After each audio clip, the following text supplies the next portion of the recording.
Hello, what are you doing right now? Well, go ahead, say your answer out loud. Did you say, I am sitting down? Or maybe, I am learning English? If you did, congratulations, you're actually already using today's grammar. Welcome to this explainer.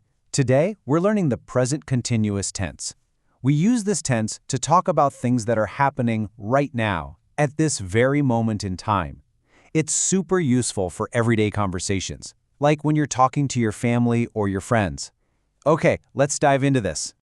To make a sentence in the present continuous, we just connect three simple puzzle pieces. First, we need the subject, like I, you, or he.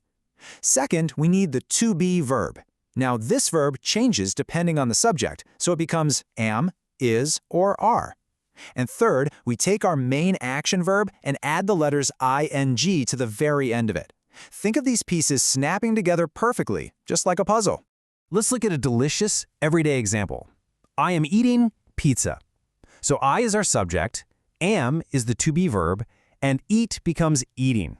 This sentence means I literally have a hot slice of pizza in my hand right now. But be careful, here's a mistake a lot of beginners make. A lot of learners actually forget that middle puzzle piece. They just say, my brother watching TV. But this is wrong. You really must include the to be verb to make the grammar work. The correct sentence is, my brother is watching TV. So never forget your am, is, or are. Now you try. Listen to this sentence. She are driving home. Is this correct or incorrect? Pause this explainer for a quick second and say your answer out loud. Well, did you find the mistake? The sentence is incorrect.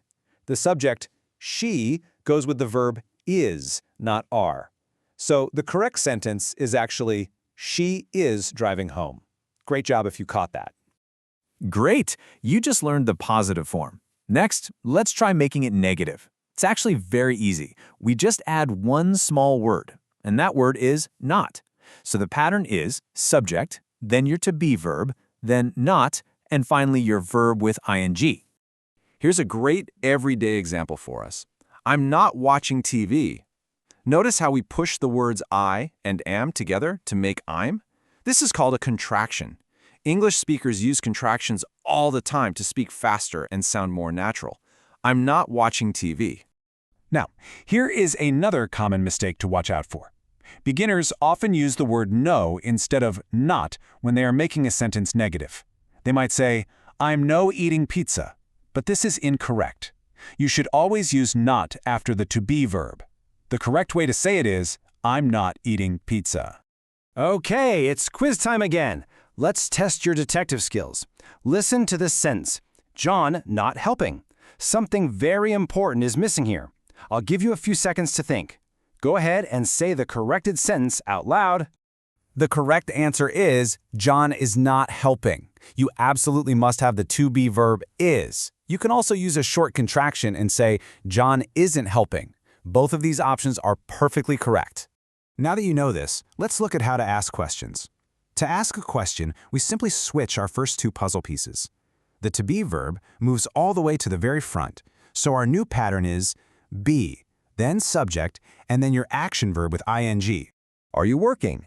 If the answer is yes, we say, yes, I am. If the answer is no, we say, no, I'm not. Now, what's really interesting about this slide is a very important detail right here.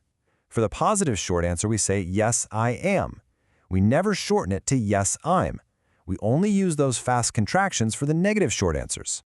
And this brilliantly illustrates a big mistake people make when asking questions. A lot of times, people just use the normal sentence order and raise their voice at the end, like, you are going? But for correct English grammar, you really must switch the first two words. The correct question is, are you going? Okay, let's talk about spelling for a moment. Most of the time, we just add ing to the verb. So eat becomes eating. But there are a few important rules, so let's take a moment to learn these. First, if a verb ends in a silent E, we drop the E before adding ing. So take becomes taking. Next, if a short verb ends in a consonant, then a vowel, then a consonant, we double the last letter. Sit becomes sitting with two T's. And finally, if a verb ends in IE, we change it to a Y. Lie becomes lying. So, you want to be very careful with your spelling. Here's a very common spelling mistake beginners make, writing making with an E still in the word. Because the word make ends in an E, we absolutely must drop it. The correct spelling is M-A-K-I-N-G. She is making dinner. Now, we need to talk about some special words that English teachers call stative verbs. These are verbs that describe feelings, states of mind, or things you own. Words like understand, like, have, need, and want. Well, we never use these verbs in the continuous form. We just never add ing to them. So the crucial point is that we cannot say, I am needing water. Even if you are super thirsty right now, need is a stative verb. We just use the simple present tense for it. The correct way to say it is simply, I need water.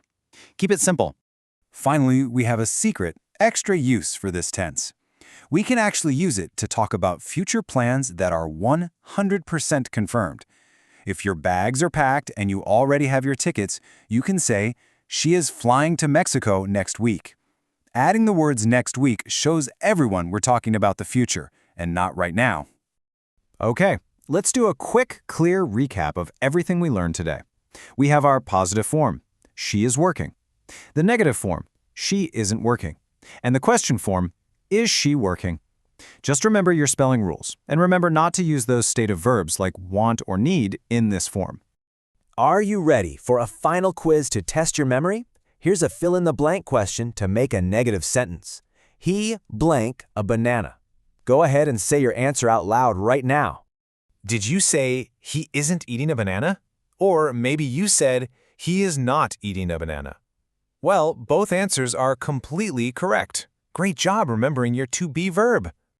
One last question for you, focusing on the question form and our future plans. Fill in the blank. Blank to the meeting tomorrow. I'll give you 3 seconds.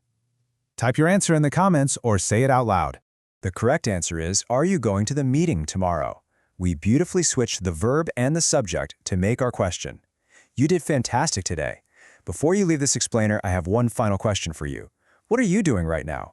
Practice your new grammar and tell me down in the comments. Keep practicing, and I'll see you next time.